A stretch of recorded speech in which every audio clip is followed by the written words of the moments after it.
Bonjour, dans cette troisième vidéo, nous allons voir la première fonction avancée du logiciel ActiveInspire, à savoir le faire glisser une copie.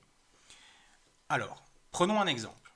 Je crée une activité donc, comme ceci, où le but va être de simplement mettre le ou la devant l'image. D'accord?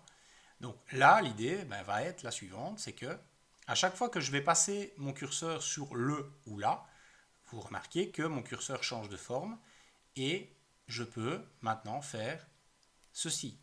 Le, la tortue ou la pomme. Voilà. Donc là, on remarque que à chaque fois que je clique et que je glisse l'objet en question, je glisse une copie de cet objet-là. Et je peux le faire à l'infini. Donc ça, c'est le principe du glisser une copie. D'accord? Donc, prenons un autre exemple, qui est en rapport évidemment avec l'exemple de la vidéo précédente.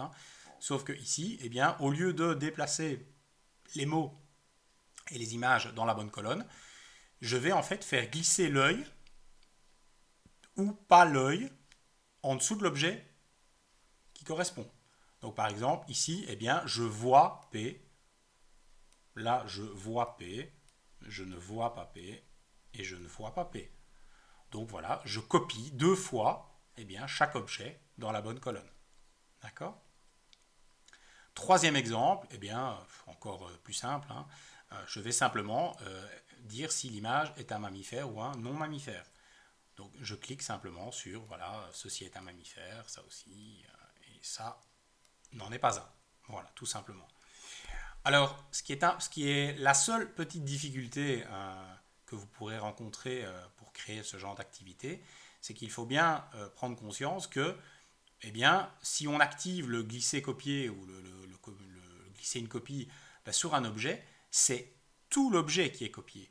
Donc évidemment, je ne peux pas ici faire en sorte que tout le texte ici soit un seul objet, sinon je copierais toute la phrase. Donc il faut évidemment trouver une astuce pour que le mot que je veux copier soit tout seul dans l'objet.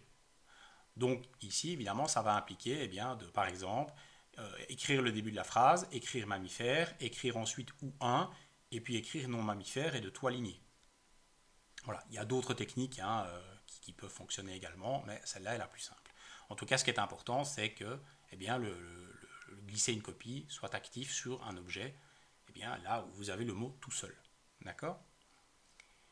Alors maintenant, comment on crée ça?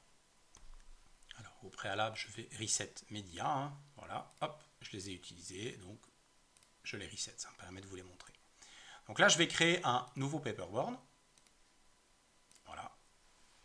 Et je vais vous montrer simplement comment faire ça. Alors, le glisser-copier ou le glisser une copie fonctionne avec tous les objets. Donc, je peux le faire avec une forme, avec une image, avec du texte. Donc ici, je vais faire une forme. Voilà, je vais dessiner une flèche.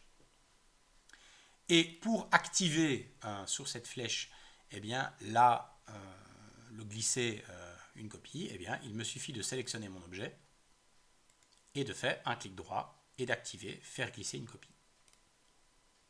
Et voilà, je peux maintenant copier mon objet autant de fois que je le désire.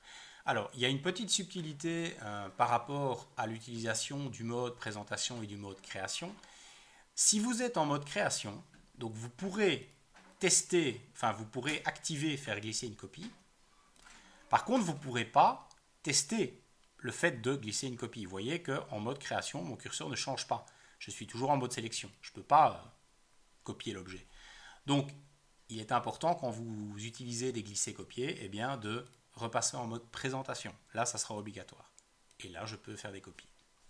Alors, on peut remarquer également que dans le menu d'objet, vous voyez, toutes les copies s'ajoutent au-dessus de la forme initiale et viennent s'empiler dans la couche intermédiaire. À prendre en compte, ça peut éventuellement servir. Voilà. Voilà, c'est aussi simple que ça quant à l'utilisation de cette fonctionnalité avancée. Je vous souhaite un bon travail et un bon visionnage. Au revoir.